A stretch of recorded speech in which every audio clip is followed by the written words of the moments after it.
E3 here, embodied, empowered, and ecstatic, with a daily update and E3 affirmation.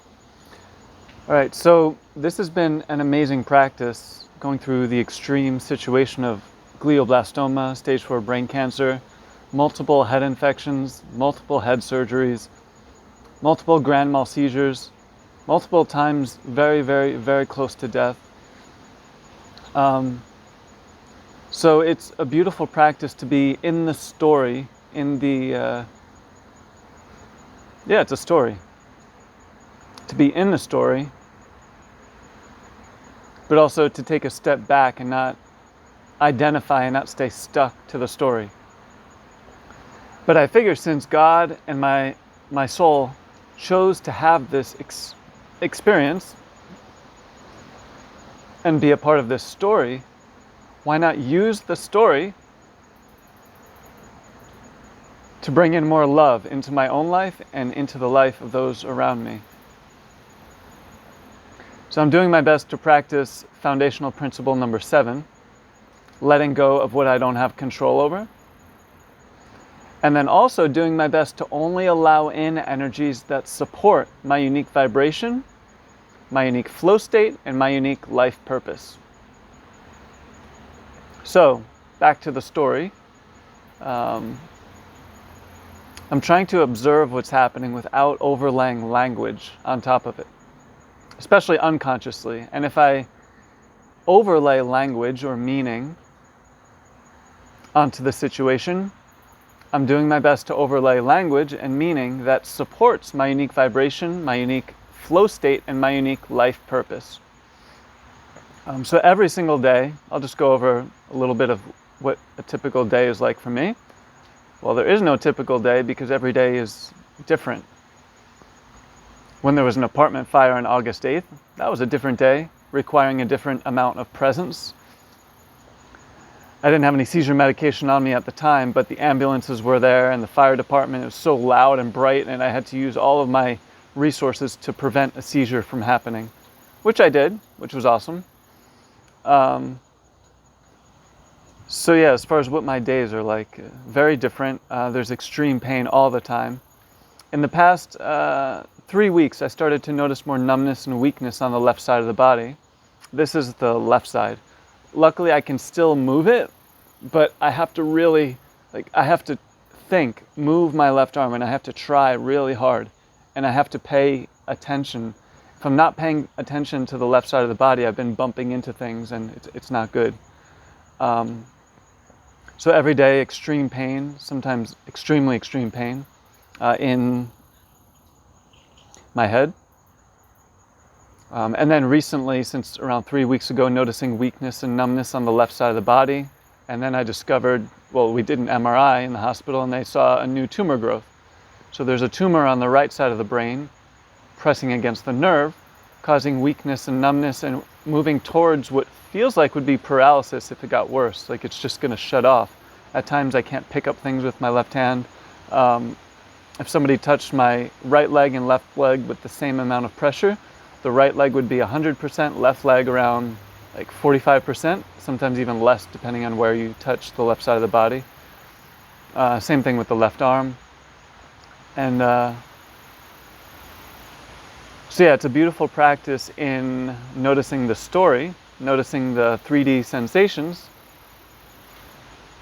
and limitations, but also choosing to connect with space of love in my heart, the space of hope, the space of miracles, the space of strength, courage, using the mind to literally manifest 3D experiences, and doing so in the highest way possible.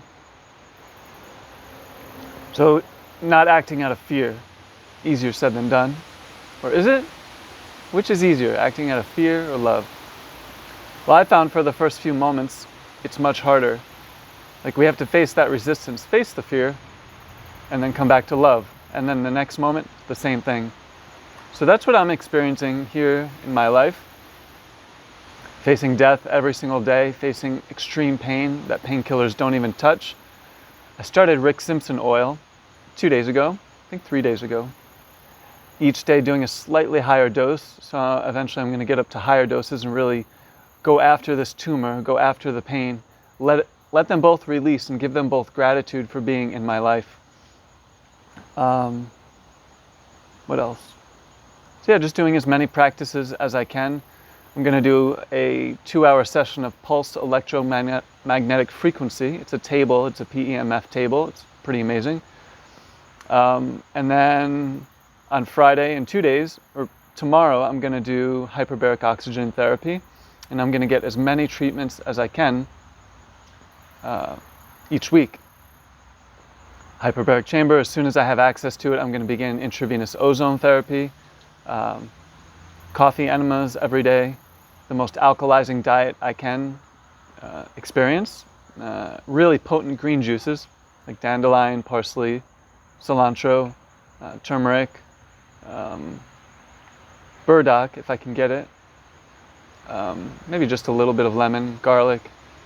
So pure, like hardcore green juices, the highest quality water possible. I'm going to start doing distilled water and then use these pH drops. I forget what they are exactly, but they're to help make the water more alkaline. Hopefully I'll get the Rife machine set up soon. And lots of meditation. But for me, meditation means observing what's happening, connecting to my unique vibration, and then calling in the energy of I am embodied, I am empowered, I am ecstatic, I am embodied, I am empowered, I am ecstatic, I am embodied, I am empowered, I am ecstatic, just as I am, just as the situation is. Stage 4 brain cancer, the pain that's increasing, left side of the body, getting towards paralysis, many unknowns and mysteries. But this path that I'm on, it feels in 100% alignment with my high soul's purpose. So that's the strong feeling I've had this past year since the tumor discovery. It's not to bypass the extreme pain, the fears that come up, my imperfections, but there is a deep sense of this is all part of my soul's highest plan. If it leads to me leaving my body tomorrow, in a week, in 2 weeks, if it leads towards miraculous healing, I feel like I'm very lucky in the sense that I've had many years of preparation for this experience that I'm having. With the help of many beautiful teachers and experiences and plants and practices, that has all led up to this point. And if anyone can do it, I can do it. And I believe it's not just for me, but there's so much beauty and so many gifts inside, so many energies that I want to share with people. And that this experience had to happen like this, with the brain surgery, radiation, chemo, near death several times, extremely painful and dangerous grand mal seizures, more head infections, more head surgeries, chemo, again at higher doses, and now kind of running out of, well, not just Western, but like running out of options. So staying in prayer, staying in faith, and trusting that the perfect healing modalities will arrive at the perfect time, and my job is to stay present, stay connected with my unique vibration, stay connected with Great Spirit, and honor all of the extreme variables that I am experiencing, honoring the pain, honoring the fear, honoring being close to death, and then also honoring the strength inside, honoring the beauty inside, honoring the amazing, beautiful world that we live in, with amazing, beautiful angels on this earth,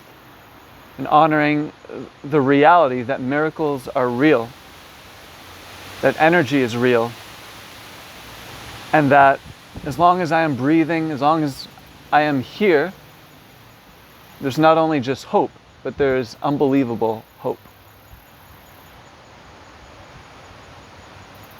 The phone is saying something. Oh, somebody's calling from Israel. Who could that be? So with that being said, one more round of the E3 affirmations, sending every cell in my body love and sending you lots and lots of love. I am embodied. I am empowered. I am ecstatic, just as I am. And may you be as well. E3 here. Thank you for joining me in this update. Thank you for your love and your support. And I'm asking my angels to bring you blessings from the subtle realms, that they will manifest on the physical realms without any doubt at all in your mind when you experience them and see them. Thanks again, and wishing you well.